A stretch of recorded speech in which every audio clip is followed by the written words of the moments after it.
Enix.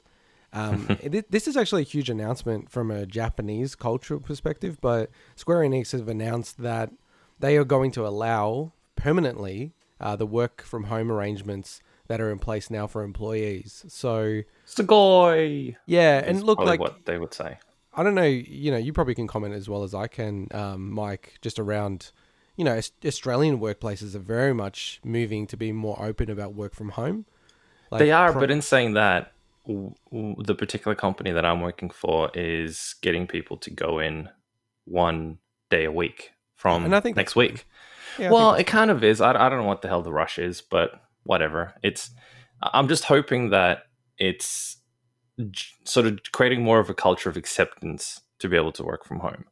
And I am looking forward to the flow-on effect with people being less centered around cities and, more little Yeah. hubs popping around everywhere and more little communities forming outside of the central city. Because, we need that. We absolutely need that for many different reasons.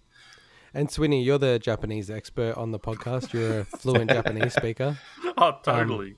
Swinosaki. Well, I mean, you do know how to speak Arigato. Japanese. You do know how to speak Japanese. I used to know how to speak. Hey, you've got a degree on your wall that says you can.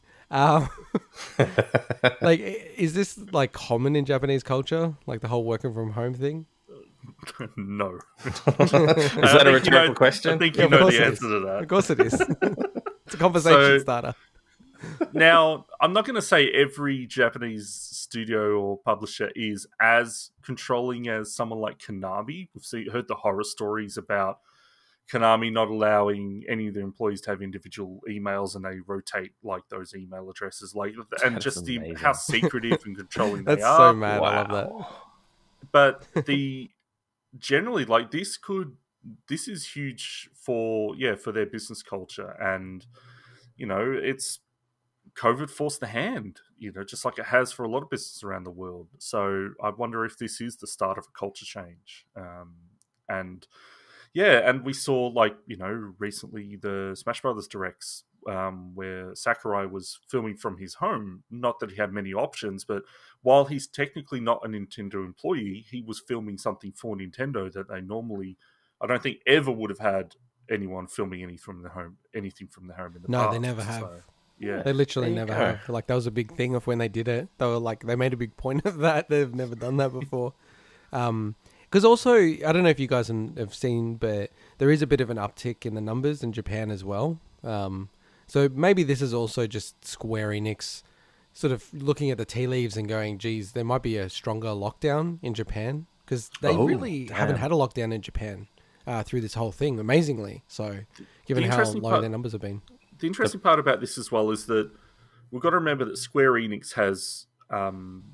has developer studios all across the world as well, like as part of the ADOS. So maybe that's why they.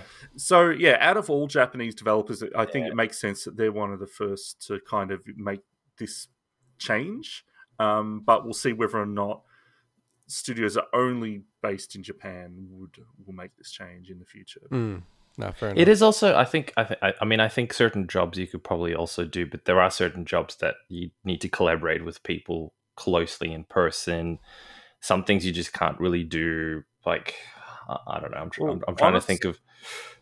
Like, honestly, more the secrecy, I think, in the security part of it for a lot of them, because they're just so controlling around that. And also, I know all businesses are very secretive and control their IP and everything, but Japanese studios just seem to be just like doubly so, if that makes sense. Yeah, and I do think in general you do see less leaks out of Japanese studios. Like, there's more, things that drop and you go, oh wow, like I didn't know that they were doing that. Except Capcom. Yeah, but do you wonder if that's just anyway. All right, moving on.